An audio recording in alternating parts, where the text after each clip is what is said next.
Hai, nama saya Salsabila. Hai, nama saya Albi Ahbab Abdillah. Halo, saya Haitun Nufus. Kami akan menjelaskan tentang memori.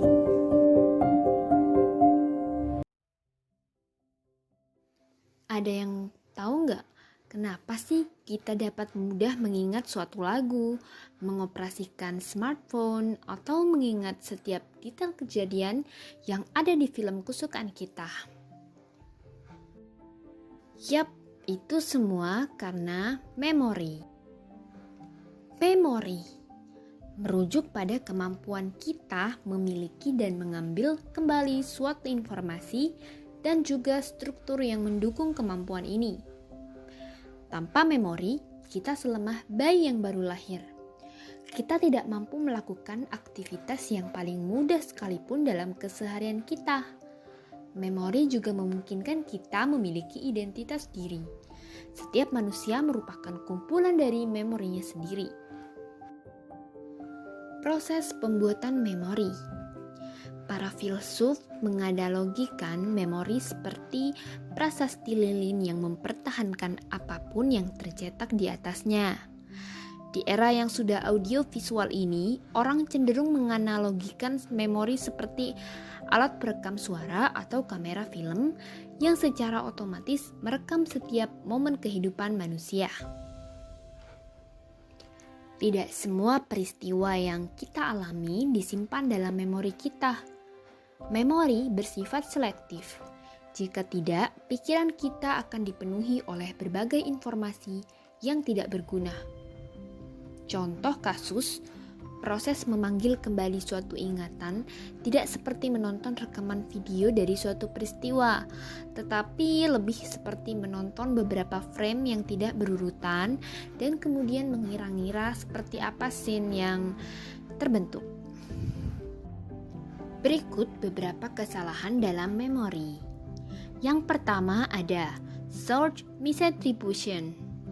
Adalah kesalahan yang mengatribusi sumber ketidakmampuan membedakan memori yang sesungguhnya mengenai suatu peristiwa dengan informasi-informasi lain mengenai peristiwa tersebut. Contohnya nih, saat seseorang meminta kita menceritakan suatu peristiwa liburan saat kecil, kita mungkin saja akan mengingat peristiwa itu sendiri, namun kita mungkin juga akan menggabungkan informasi yang kita himpun berdasarkan cerita keluarga, foto, rekaman, dan bahkan pengalaman yang kita lihat di televisi, sehingga kita tidak bisa mengingat mana peristiwa yang sesungguhnya dan mana yang dari sumber-sumber lainnya. Yang kedua, ada bola lampu yang meredup atau flashbulb memories. Memori ini seperti memori nyata yang terkait dengan peristiwa-peristiwa emosional. Seperti peristiwa yang tidak lazim atau mengejutkan atau tragis seperti gempa bumi, kecelakaan. Kemampuan flashbulb memories berkembang menjadi evolusi karena ini jenis ingatan yang memiliki fungsi mempertahankan hidup, yakni dengan mengingat detail-detail peristiwa yang mengejutkan atau membahayakan di masa lalu sehingga menjadi pembelajaran di masa yang akan datang. Yang ketiga, kondisi konfabulasi. Sifat memori yang rekonstruktif dapat menyebabkan terjadinya konfabulasi, yakni terjadinya kebingungan apakah suatu peristiwa terjadi pada diri kita atau terjadi pada orang lain, atau meyakini kita mengingat sesuatu yang sesungguhnya tidak terjadi.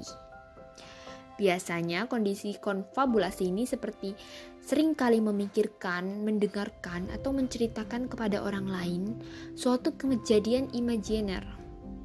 Yang kedua, gambaran peristiwa mengandung banyak detail yang terasa nyata. Dan yang ketiga, peristiwa tersebut mudah dibayangkan. Memori dan kekuatan sugesti. Sifat rekonstruktif memori memungkinkan pikiran kita bekerja secara efisien. Alih-alih memenuhi otak kita dengan detail yang sangat banyak, kita dapat menyimpan inti dari suatu pengalaman hidup kita dan menggunakan pengetahuan kita mengenai dunia untuk mencari tahu detail-detail dari pengalaman tersebut ketika kita membutuhkannya. Namun, sifat rekonstruktif tersebut juga menyebabkan memori rentan terhadap sugesti. Kenyataan tersebut menjadi masalah pelik di dalam sidang-sidang pengadilan yang melibatkan kesaksian dari saksi mata atau ingatan seseorang mengenai suatu kejadian. Saksi mata di dalam pengadilan. Tanpa kesaksian dari saksi mata, terdapat banyak penjahat yang akan lolos dari hukumannya. Tetapi, kesaksian yang diberikan oleh para saksi mata tidak selalu akurat. Menjajarkan dan memberikan sederet foto tersangka tidak selalu membantu karena saksi mata mungkin akan mengidentifikasi orang yang terlihat paling mirip dengan pelaku kejahatan yang sesungguhnya. Kesaksian anak-anak. Kekuatan sugesti dapat mempengaruhi siapa saja, tetapi dampak sugesti pada anak-anak yang dimintai keterangan mengenai kemungkinan terjadinya kekerasan fisik atau kekerasan seksual sangat mengkhawatirkan. Hal ini terkait tentang bagaimana pewawancara orang dewasa dapat mengetahui apakah seorang anak benar-benar mengalami kekerasan seksual tanpa mempengaruhi keakuratan dari cerita anak tersebut. Dari berbagai penelitian eksperimental, ditemukan jawaban bahwa anak-anak cenderung memberikan laporan yang salah apabila pewawancara memiliki keyakinan yang kuat bahwa mereka telah mengalami tindak kekerasan dan menggunakan teknik yang dapat memberikan sugesti untuk membuat anak itu mengungkapkan kekerasan seksual. Pewawancara yang memiliki bias seperti ini hanya menerima bukti yang mendukung keyakinan mereka dan mengabaikan bukti yang memberatkan keyakinan mereka serta berbagai penjelasan lain mengenai perilaku si anak. Mereka menggunakan teknik yang memicu imajinasi dan pernyataan itu mengaburkan realitas serta fantasi di dalam pikiran anak. Anak-anak seperti halnya orang dewasa, yakni dapat melaporkan suatu peristiwa secara akurat, tetapi anak-anak juga dapat mengalami distorsi informasi, mengalami kelupaan, berfantasi, dan dapat diarahkan ke informasi yang menyesatkan. Memahami memori. Karena memori bukanlah seperti cuplikan video ataupun naskah yang ditulis dengan tinta, maka beginilah cara memori bekerja. Yang pertama, memori eksplisit. Pemanggilan kembali informasi terkait suatu peristiwa atau suatu objek secara sadar disebut sebagai memori eksplisit. Memori eksplisit dapat diukur melalui dua metode. Yang pertama, recall atau menggali, di mana kemampuan menggali kembali dan mereproduksi informasi yang telah dimiliki sebelumnya, seperti mengerjakan soal ujian esai dan isian singkat adalah contoh kasus yang membutuhkan kemampuan penggalian kembali atau recall. Yang kedua ada recognition atau mengenali, kemampuan mengenali informasi yang telah diobservasi, dibaca, atau didengar sebelumnya. Contohnya seperti Anda menjawab soal dengan pilihan tidak, benar, atau salah. Yang kedua, memori implisit. Proses mengingat yang kita tidak sadari seperti yang terjadi saat pengalaman atau informasi dari masa lalu mempengaruhi pemikiran dan tindakan kita saat ini.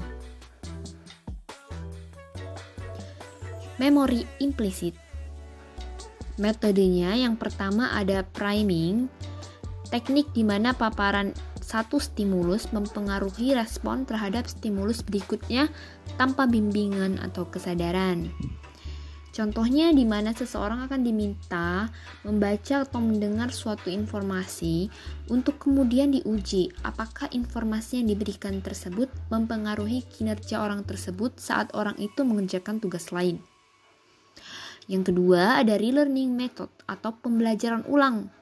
Membandingkan waktu yang kita butuhkan untuk mempelajari ulang suatu materi dengan waktu yang dibutuhkan saat kita mempelajari materi tersebut untuk pertama kalinya. Apabila kita lebih cepat pada proses pembelajaran kedua, artinya kita mengingat sesuatu dari proses pembelajaran yang pertama.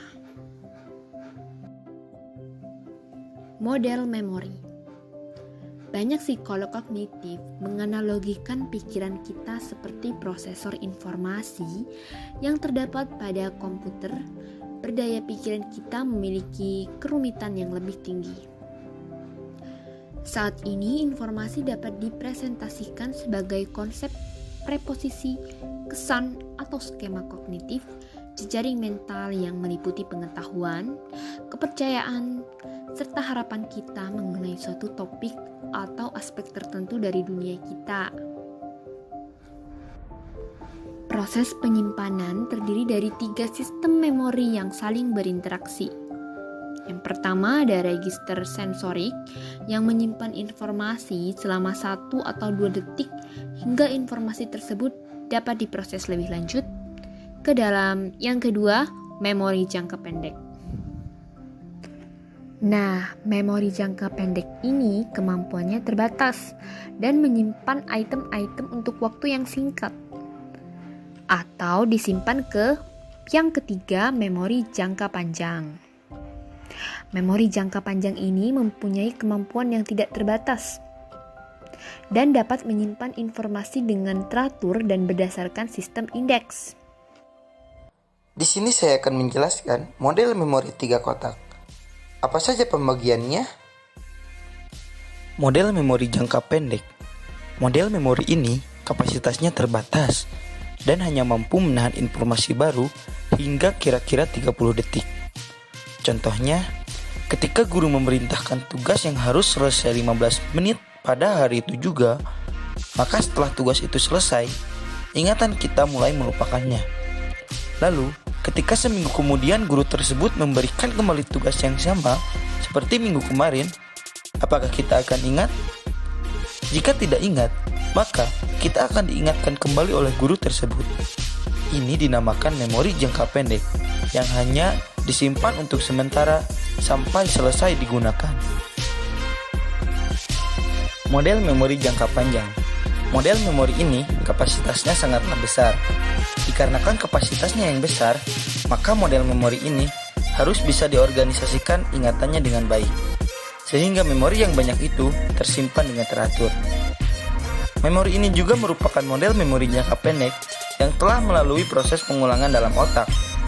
Contohnya, ketika guru yang dicontohkan di dalam memori jangka pendek, kemudian guru tersebut rutin dalam seminggu berturut-turut memberikan tugas yang sama, otomatis kita akan terus mengingat tugas tersebut dalam jangka yang lama dan dalam ingatan yang kuat, tanpa perlu lagi diingatkan kembali oleh guru tersebut. Model memori prosedural. Model memori ini merupakan tempat penyimpanan cara seseorang melakukan tindakannya. Dan memori ini juga berisikan hal-hal abstrak yang bisa direpresentasikan. Contoh model memori ini adalah ingatan tentang kebiasaan seperti bagaimana cara menggunakan sepatu, cara menggunakan sepeda motor, cara makan menggunakan sendok, dan lain-lain. Aspek biologis dan memori. Perubahan pada neuron dan sinapsis. Proses pembentukan memori melibatkan perubahan kimia dan perubahan struktur pada tingkatan neuron. Perubahan-perubahan yang terjadi berbeda pada proses pembentukan memori jangka pendek dan memori jangka panjang. Pada memori jangka pendek, perubahan pada neuron secara singkat mengubah kemampuan neuron untuk melepaskan neurotransmitter, yakni zat kimia pembawa pesan dari satu sel ke sel lainnya. Sebaliknya, memori jangka panjang melibatkan perubahan struktural pada otak yang lebih lama. Untuk menyimulasikan situasi yang diperkirakan terjadi selama berlangsungnya proses pembentukan memori jangka panjang, para peneliti mengaplikasikan penggunaan singkat stimulasi listrik berfrekuensi tinggi pada sekumpulan neuron pada otak hewan atau pada sel-sel otak manusia di laboratorium. Pada berbagai area, terutama hipokampus, stimulasi yang diberikan para peneliti meningkatkan tingkat responsivitas sinapsis, sebuah fenomena yang dikenal sebagai potensial jangka panjang. Yang dimaksud dengan potensial jangka panjang merupakan Peningkatan tingkat responsivitas sinapsis jangka panjang dianggap sebagai sebuah mekanisme biologis dari memori jangka panjang. Potensial jangka panjang mungkin mendasari segala bentuk pembelajaran dan memori. Kalsium dan glutamat pada neurotransmitter sepertinya memegang peranan penting di dalam proses ini, memuat neuron-neuron penerima di dalam hipokampus menjadi lebih reseptif terhadap sinyal yang datang. Memori kita harus menjalani periode konsolidasi atau stabilisasi sebelum memori tersebut mengeras. Konsolidasi adalah proses di mana sebuah memori jangka panjang bertahan dan relatif stabil. Konsolidasi dapat berlangsung selama berminggu-minggu pada hewan dan bertahun-tahun bagi manusia. Selain itu, memori kita mungkin tidak akan pernah benar-benar mengeras. Tindakan mengingat kembali memori yang disimpan sebelumnya dapat membuat memori tersebut kembali tidak stabil. Tempat pembentukan memori. Amigdala terlibat di dalam pembentukan, konsolidasi, dan pengambilan kembali memori emosional. Beberapa area lobus frontal terutama aktif pada tugas-tugas yang melibatkan memori jangka pendek dan working memory. Korteks prafrontal dan beberapa area lobus temporal terlibat di dalam proses encoding yang efisien dari kata dan gambar. Hipokampus memiliki peranan yang sangat penting dalam pembentukan memori deklaratif jangka panjang. Area-area lainnya seperti cerebellum penting dalam pembentukan memori prosedural. Penelitian yang dilakukan pada penderita amnesia menunjukkan bahwa memori eksplisit dan memori implisit mengaktifkan sistem otak yang berbeda. Penyimpanan memori deklaratif jangka panjang diasumsikan terjadi pada area korteks yang aktif pada proses persepsi awal dari suatu informasi atau peristiwa. Berbagai komponen memori lain kemungkinan disimpan di lokasi-lokasi lain. Lokasi-lokasi ini berpartisipasi dalam merepresentasikan peristiwa tersebut secara keseluruhan. Hormon, emosi, dan memori. Hormon-hormon yang dikeluarkan kelenjar adrenal saat kita mengalami stres atau saat stimulus emosi diberikan, termasuk epinefrin dan norepinefrin, dapat meningkatkan kemampuan memori kita.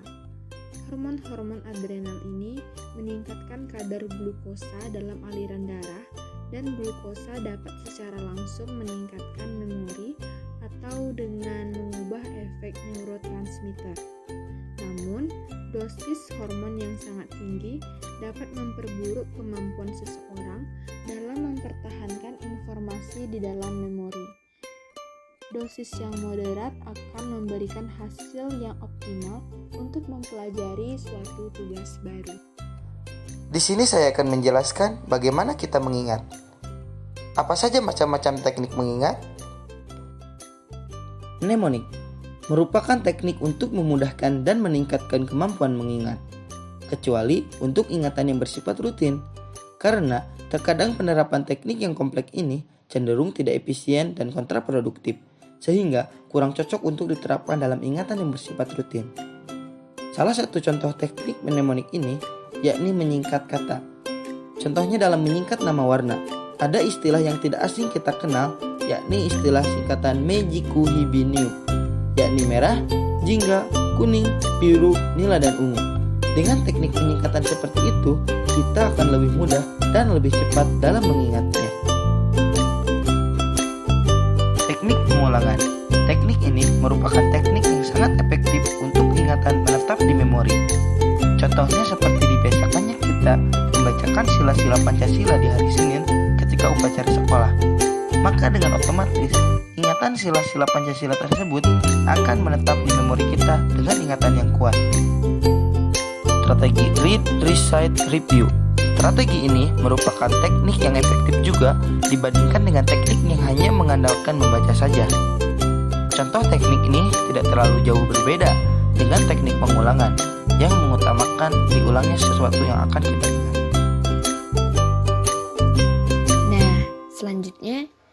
kita akan belajar mengapa kita bisa lupa. Lupa adalah sifat alami manusia. Tapi kenapa sih kita bisa lupa? Para psikolog mengajukan 5 mekanisme yang menyebabkan manusia melupakan sesuatu. Yang pertama ada kemunduran atau decay. Merupakan salah satu pandangan yang menyatakan bahwa sejalan dengan berlalunya waktu, jejak ingatan akan mengalami penurunan sampai akhirnya lenyap selamanya. Namun hal ini lebih berlaku pada memori jangka pendek ya daripada memori jangka panjang. Yang kedua, ada tergantinya memori lama dengan memori baru atau replacement. Teori ini menekankan bahwa masuknya informasi baru dalam memori kita dapat menyebabkan terhapusnya memori lama yang sudah terlebih dahulu ada dalam memori. Seperti halnya pada proses rekaman pada kaset audio ataupun video yang dapat menimpa hasil rekaman sebelumnya. Yang ketiga ada interferensi. Teori ini menyatakan penyebab terjadinya kehilangan ingatan adalah intervensi yang terjadi di antara objek-objek dari suatu informasi yang memiliki kemiripan baik pada proses penyimpanan maupun pada proses pemanggilan kembali. Contohnya seperti memanggil nama dua orang yang berbeda dan tertukar. Seperti manggil si Ina jadi ke Ani. Nah, kira-kira begitu. Yang keempat, cue dependent forgetting atau kelupaan berdasarkan ketiadaan petunjuk mengingat.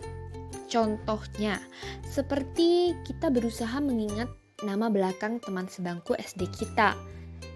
Tetapi bila kita mengetahui nama depan teman kita atau alamat rumahnya, kita bisa mengingatnya kembali. Yang berikutnya adalah amnesia dan represi. Amnesia adalah kehilangan sebagian atau keseluruhan memori berkaitan dengan informasi personal yang penting.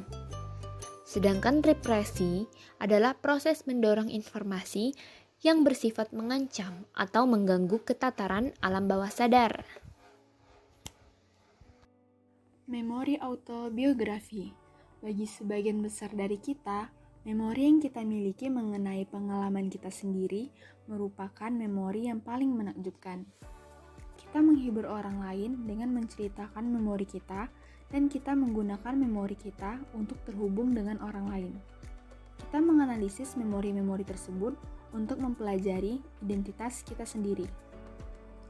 Amnesia masa kanak-kanak, tahun-tahun yang hilang. Salah satu aspek yang menarik dari memori autobiografi adalah sebagian besar orang dewasa tidak mampu mengingat kejadian-kejadian yang mereka alami sebelum umur 2 tahun. Dan bahkan setelah itu, memori yang diingat pun kabur sampai sekitar umur 6 tahun. Hanya sedikit orang yang mampu mengingat pengalaman-pengalaman yang mereka alami saat berusia 2 tahun. Sebagai orang dewasa, kita tidak dapat mengingat masa-masa saat kita belajar berjalan atau saat kita mengucapkan kata-kata pertama kita. Kita adalah korban dari amnesia masa kanak-kanak. Bagi banyak orang, amnesia masa kanak-kanak sangatlah mengganggu. Sedemikian mengganggunya, sehingga beberapa orang dengan tegas mengingkari adanya amnesia tersebut. Mereka menyatakan bahwa mereka dapat mengingat peristiwa-peristiwa yang berlangsung pada tahun-tahun pertama dan kedua dalam kehidupan mereka. Berikut beberapa penjelasan tentang amnesia masa kanak-kanak. Yang pertama, perkembangan otak. Korteks prefrontal dan bagian otak lainnya yang terlibat dalam pembentukan otak atau penyimpanan ingatan suatu peristiwa tidak berkembang dengan baik sampai beberapa tahun setelah kelahiran. Selain itu, otak bayi dan balita sibuk mengikuti semua pengalaman hidup baru mereka. Tetapi, faktanya adalah keadaan ini membuat mereka sulit untuk fokus hanya pada satu hal dan menutup segala hal yang sedang terjadi. Yang kedua, perkembangan kognitif. Skema kognitif yang digunakan oleh anak-anak prasekolah sangat berbeda dari yang digunakan oleh anak-anak yang lebih tua dan orang dewasa. Keterbatasan kosakata dan kemampuan berbahasa yang dimiliki anak usia muda juga menghalangi mereka untuk menarasikan beberapa aspek yang terdapat pada pengalaman-pengalamannya kepada diri sendiri maupun orang lain. Kemudian, setelah kemampuan linguistik mereka sudah lebih baik, mereka masih belum bisa menggunakan kemampuan linguistik tersebut untuk mengingat kembali ingatan-ingatan masa lalu. Mengapa demikian? Karena ingatan-ingatan tersebut tidak dikodekan secara linguistik. Yang ketiga, perkembangan sosial. Anak-anak usia prasekolah belum menguasai konvensi sosial untuk melaporkan peristiwa ataupun mempelajari apa yang penting bagi orang lain. Akibatnya, mereka fokus pada aspek pengalaman yang terus muncul dari suatu pengalaman, alih-alih berfokus pada aspek yang membedakan suatu pengalaman dengan pengalaman lainnya, aspek yang nantinya dapat memberikan petunjuk untuk kembali mengingat pengalaman tersebut. Selain itu, anak-anak usia prasekolah melakukan pengodaian pengalaman yang jauh lebih sederhana daripada orang dewasa. Memori dan narasi cerita mengenai kehidupan kita. Sebuah observasi yang dilakukan oleh seorang ahli komunikasi menunjukkan bahwa manusia merupakan satu-satunya makhluk hidup yang unik, karena manusia bercerita dan hidup seperti cerita yang mereka ceritakan. Narasi yang kita susun untuk menyederhanakan dan membuat hidup kita menjadi lebih masuk akal memiliki pengaruh yang kuat terhadap rencana, memori, percintaan, kebencian, ambisi, dan mimpi yang kita miliki. Narasi sangat bergantung pada memori, dan memori merupakan sesuatu yang dapat direkonstruksi dan terus bergeser sebagai respon terhadap kebutuhan, keyakinan, dan pengalaman saat ini. Apa yang kita ceritakan juga merupakan hasil interpretasi dan imajinasi kita sendiri. Oleh karena itu, memori orang dewasa mengenai suatu peristiwa masa kini sama tidak reliable-nya dengan memori mengenai suatu peristiwa masa lalu. Kita dapat menambah, mengurangi, memberikan penekanan, atau memperindah poin-poin cerita kita tergantung kepada siapakah kita menceritakan peristiwa tersebut. Cerita kita juga dipengaruhi oleh tujuan yang kita miliki, seperti sekadar menceritakan fakta, menghibur orang lain, atau mencari simpati. Kebudayaan juga dapat mempengaruhi bagaimana seseorang mengodekan dan menceritakan pengalamannya. Baik, kita akan memasuki ke bagian contoh. Sebagai contoh, kita mengatakan, saya tidak memiliki motivasi akademik karena nilai-nilai saya di kelas 3 jelek. Saya akan menceritakan bagaimana kami saling jatuh cinta. Nah, cerita-cerita tersebut tidak selalu merupakan cerita fiksi.